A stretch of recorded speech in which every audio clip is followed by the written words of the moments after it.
Alright guys, I've officially held the Chase Freedom Unlimited in my wallet now for an entire year, and I want to share with you everything that you need to know about the card, especially the things that I think it did really well being in my wallet, and some of the things that I think it could have improved on, or that other cards might give you more value with. As a whole though, I think that this is a great card, especially for beginners out there. This was my first real credit card that I had in my own name, and I've used it virtually everywhere in this past year. And I plan on sticking in the Chase ecosystem because I've really found a lot of value with this credit card. But today I want to tell you everything that went right with the card, everything that went wrong with the card, and give you as much detail as possible to decide if you want this credit card in your wallet. I first want to share with you why I got this credit card and why I think you should consider getting it too. I want to share with you some specifics behind the card and finally wrap up with some comparisons to other similar cards in the market in case there is a card that might suit you better. With that being said, let's take a look at the Chase Freedom Unlimited. Now, the first thing that everyone asks with a credit card is what is the annual fee? And I'm glad to say that the Chase Freedom Unlimited has no annual fee, which I think is probably the biggest perk of carrying this card. Oftentimes, people that aren't super versed in the credit card world might write off cards with no annual fee, thinking that the more you pay, the more value or the better the card is. But I'm going to tell you right now that that is totally untrue. The reason I believe this is that with no annual fee cards, you don't have to worry about getting as much value as possible to really make up for that annual fee you're paying. Also, they're great to get your feet wet and start practicing good financial habits if you haven't carried other credit cards in the past.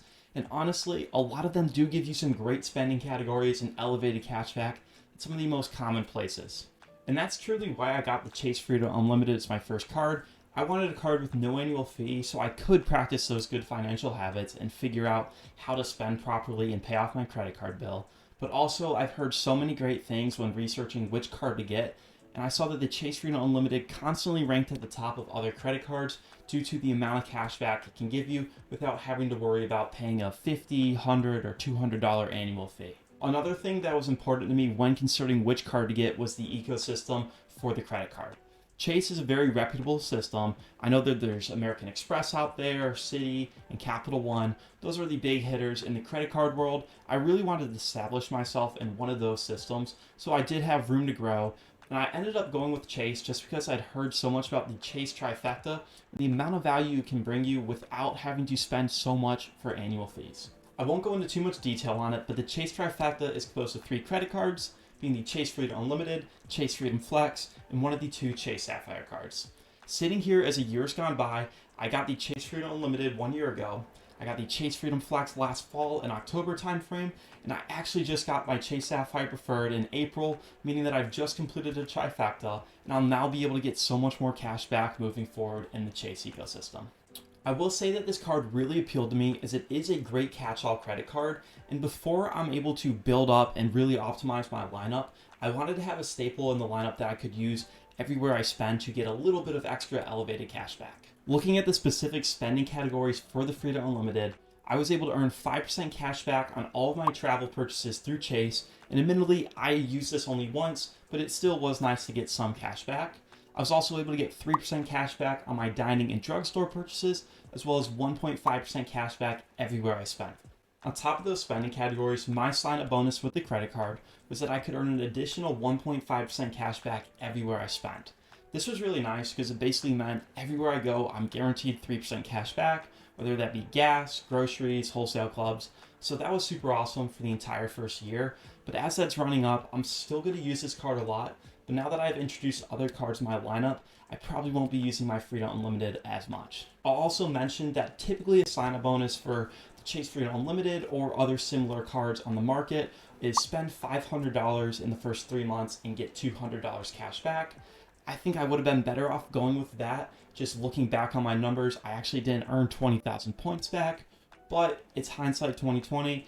It's all right. I earned a lot of cash back thanks to my sign-up bonus, but I just know that moving forward to be a bit more aware. If you are interested in signing up for this card, I'm going to have a sign-up link down below for both the Chase Freedom Unlimited, Freedom Flex, and either the Chase Sapphire card, so if you are looking for one of those, be sure to use that. And as I was prepping for this video, I was trying to look back at the exact number of points I earned with my Freedom Unlimited in the past year. Unfortunately, I've moved so many points around between my cards, putting them towards my Chase Sapphire card now to get additional value, that I can't get the exact number, but it was somewhere in the 15,000 point range.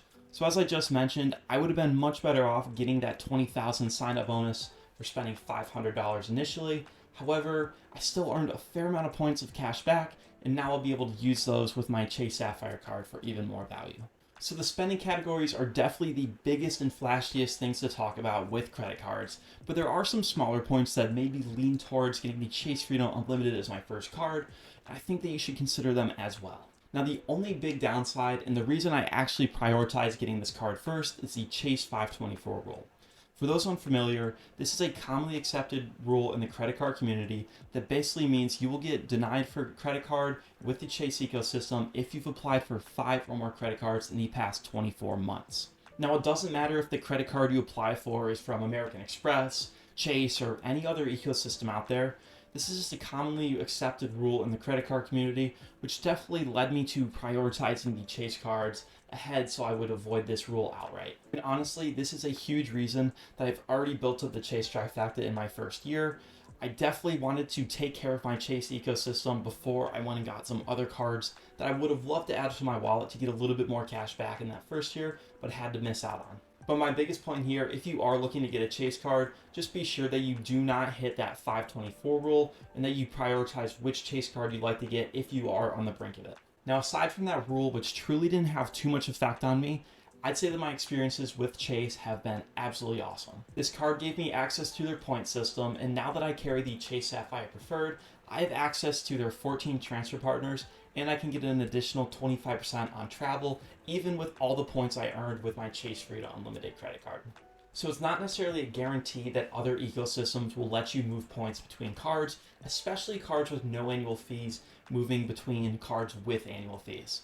One example that comes to mind here is the Amex Gold Card and the Amex Blue Cash Preferred.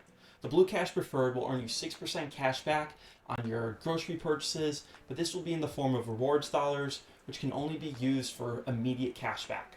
The Amex Gold Card, on the other hand, will earn you 4 times points on your groceries, but the big issue here is you can't move the points in between each card.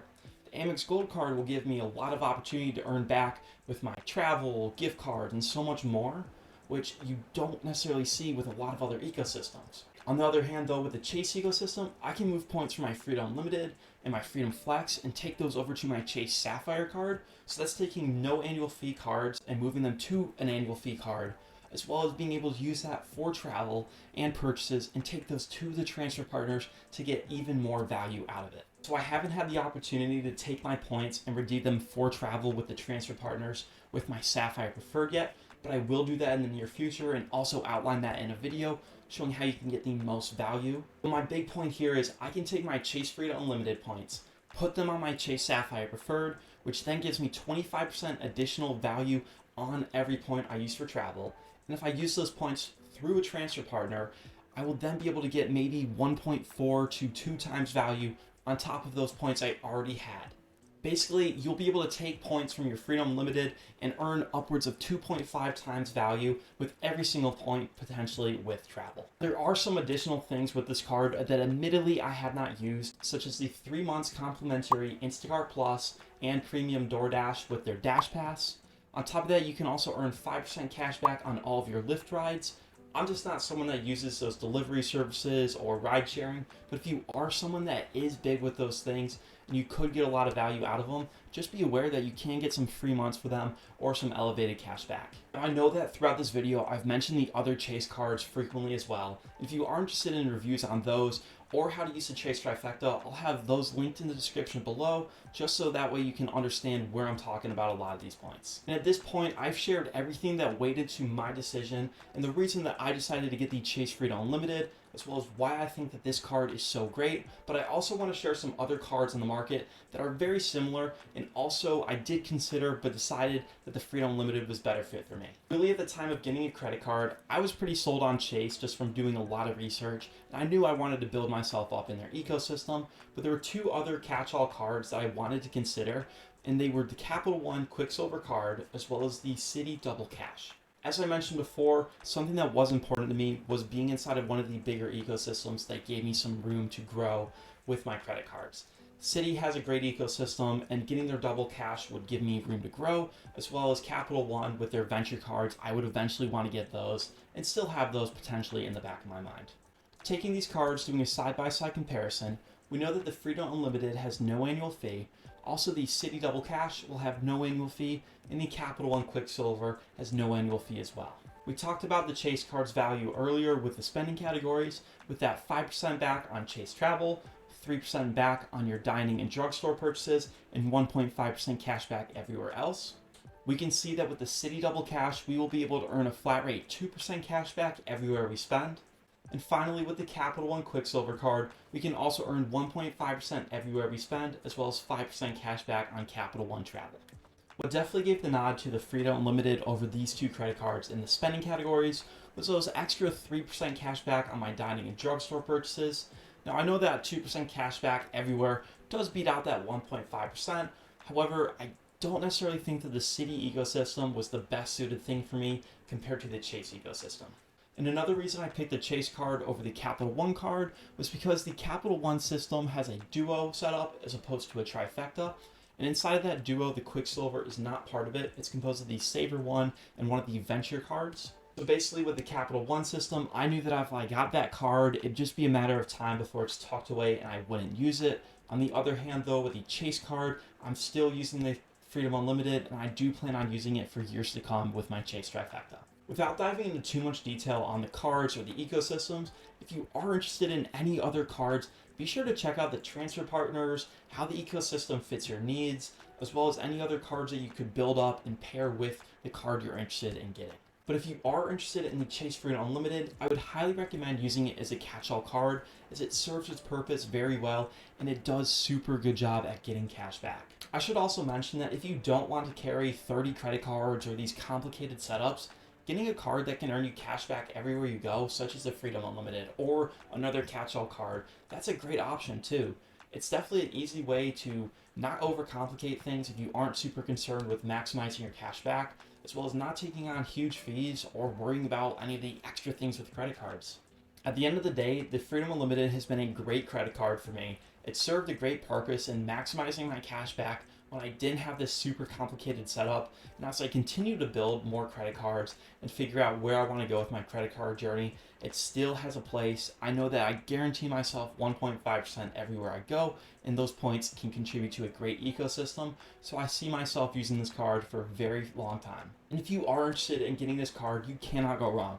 No annual fee, 1.5% cashback guaranteed, awesome sign-up bonus if you get that $200 cash back, very competitive ecosystem, and a ton of extra value hidden within the card. As we saw though, there are other options that are very similar, so be sure to research and tailor your needs to a specific card or ecosystem. If you're interested in any other review and tips and tricks for credit cards, be sure to like and subscribe. It goes a long way in helping me grow the channel. Once again, if you want to sign up link will be down in the description for any of the Chase credit cards. It'd be awesome if you guys could use those, but I'll see you guys in the next video.